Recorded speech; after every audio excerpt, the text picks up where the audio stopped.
आप देख रहे हैं इंडार्क राजकुमार के साथ। तो चलिए बढ़ते हैं आज की कहानी की ओर। उस रात मैं कपिल के घर से लौट रहा था सेक्टर ए से होते हुए कि तभी मेरे सिर पर जोर से कुछ आकर गिरा। पहले तो मैं एकदम से घबरा गया, मगर जब देखा कि कोई न्यूज़पेपर का रोल नीचे आकर गिरा है तो मैंने उस न्यूज़पेपर को उठाया और उस बिल्डिंग के बालकोनी में वापस फेंक दिया जहां से वो गिरा था। मैं उस न्यूज़पेपर को वापस फेंककर कुछ कदम बढ़ा ही था कि वो न्यूज़पेपर फिर मेरे सिर पर आकर लगा। इस बार मैं चुपचाप उस बिल्डिंग की तरफ देखने लगा, ये जानने के लिए कि आखिर ये कौन है जो इतनी रात गए मुझे परेशान कर रहा है। कुछ देर तक उस बिल्डिंग की तरफ देखने के बाद जब कोई नजर नहीं आया तो मैं चुपचाप अपने रास्ते चल दिया। मैं अभी आगे बढ़ा ही था कि मुझे एक और न्यूज़पेपर आकर लगा। तभी मुझे एक छोटी सी लड़की सामने खड़ी नजर आई जो थोड़ी सी अजीब लग रही थी। वो मुझे देखते हुए बोली, दीदी बुला रही है आपको। इस पर मैंने कहा, दीदी? कौन सी दीदी? इस पर उस बच्ची ने उसी बिल्डिंग के 5वें फ्लोर की तरफ इशारा करते हुए कहा, वो वाली दीदी। फिर मैंने जब ध्यान से उस 5वें फ्लोर के बालकनी में देखा तो मुझे ऐसा लगा कि कोई वहां पर खड़ा है, मगर साफ साफ दिखाई नहीं दे रहा था। मैं अभी उस लड़की से पूछने ही वाला था कि वो कौन है और मेरे से क्या काम है कि वो बच्ची एकदम से गायब हो गई।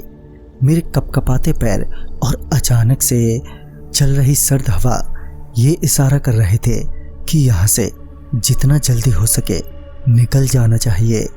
मैं उसी वक्त सर पर दौड़ा और भागते हुए अपने घर पहुंचा। अब तक मेरी सांसें बुरी तरह चढ़ चुकी थीं और मुझे बार बार ऐसा लग रहा था कि कोई मेरे आसपास घूम रहा है, पर मैंने किसी तरह अपने आप को शांत किया और सोने की कोशिश करने लगा, मगर मुझे नींद ही नहीं आई। खैर रात तो किसी तरह बीत गई, मगर जब सुबह हुई तो ये बात मैंने अपने दोस्त को बताई जो उसी कॉलोनी में रहता था। तभी उसने बताया कि उस बिल्डिंग के 5वें फ्लोर पर कभी ऐना नाम की लड़की रहा करती थी जो बड़े ही ब्रॉड माइंड वाली लड़की थी। एक बार की बात है, एक न्यूज़पेपर बॉय जब उस लड़की से मंथली पेमेंट लेने गया तो उस लड़के की नीयत खराब हो गई। उस वक्त तो उसने कुछ नहीं किया, मगर उसने अपने लफंगे दोस्तों में उस लड़की के बारे में बहुत गंदी गंदी बात की, जिस वजह से उनका भी मन बहक गया और वो सारे लड़के उस लड़की के पीछे पड़ गए। रात बेरात वो उसकी बालकनी में न्यूज़पेपर के साथ साथ अश्लील बातें और फोटो उसकी बालकनी में फेंकने लगे। हालांकि उस लड़की ने उन लड़कों की शिकायत भी की, मगर कुछ ही दिनों बाद वो लड़के पता नहीं कैसे रात के वक्त उस लड़की के घर पहुंच गए और उसके साथ बहुत ही गलत काम किया। अगली सुबह वहां उस लड़की की लाश मिली और साथ में एक बच्ची की भी जो सड़क के कूड़ेदान में पड़ी थी।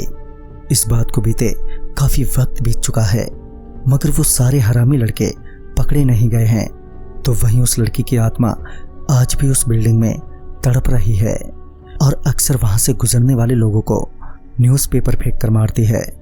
ये सब जानने के बाद उस लड़की के लिए मुझे बुरा तो लगा, मगर मैं भी ये अच्छे से जानता था कि उस बिल्डिंग के पास जाना खतरे से खाली नहीं है। लिहाजा मैं फिर कभी भी उस बिल्डिंग के आसपास से भी नहीं गुजरता अब। तो दोस्तों, इस कहानी में बस इतना ही। तब तक के लिए बाय एंड टेक केयर।